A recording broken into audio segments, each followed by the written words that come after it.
বিচারের হচ্ছে সর্বপ্রথম রাজনীতি লজ্জা।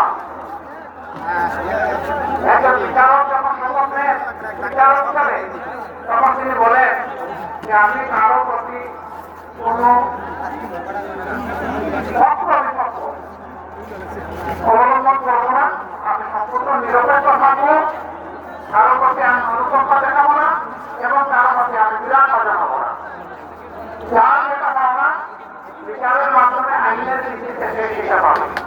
কিন্তু বিচারক যখন বলে আমি শপথপত্র রাজনীতিবিদ, আমি অমুক দলকে অঞ্চলে ধারণ করি, তার পক্ষে সে আর সুবিচার বাংলাদেশের মানুষকে দেওয়া সম্ভব না।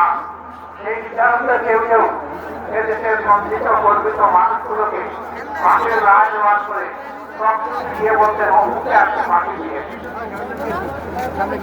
ইসলামকে মাটি দিয়ে এসেছি, মৌলানা নিজামকে মাটি দিয়ে এসেছি, আলী আহসান মুজাহিদকে মাটি দিয়ে এসেছি। নাম ধরে ধরে তিনি একজন বিচারপতি, তিনি সবকিছু জানেন কেন?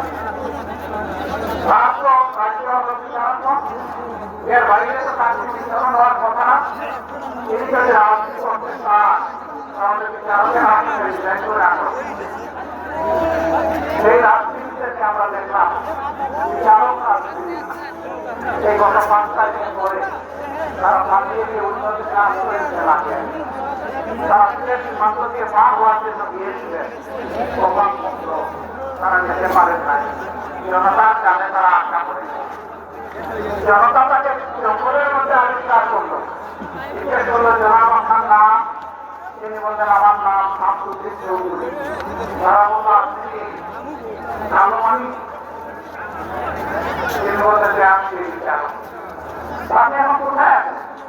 বলে যে সম্ভবত ভারতে আছেন। বলে না করছি না, আপনি বাংলাদেশের জালে ধরা পড়ে। তখন তিনি কোনো কথা বলছিলেন আইলে কুমার, আপনাকে এই জঙ্গলে কোনো কথায় শিখতে হবে কেন?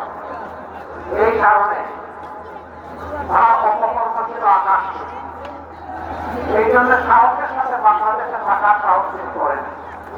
পালানোর পর ছিলেন সেই পথ ধরতে গিয়ে তিনি আশা করেন। এরকম অনেকে পালিয়েছে।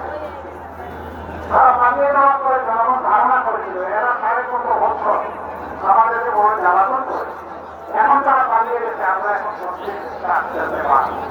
কিন্তু না, তারা পালিয়ে নিয়েও দেশকে অস্থির করার জন্য মাঝে মধ্যে উস্কানিমূলক কর্মকাণ্ড করে থাকে। সেরকমই একটা উস্কানি 2 দিন আগে তারা দিয়েছিলেন। এদেশের মানুষের হাজার হাজার মানুষ যারা খুন হলো, গুম হলো, যারা রক্তাক্ত হয়ে পঙ্গু হয়ে এখন হাসপাতালের বেডে কাছে, সেই সময় আপনারা আবার উস্কানি দেন। এটা কি বাংলাদেশের মুক্তিবাদন মানুষ সহ্য করবে?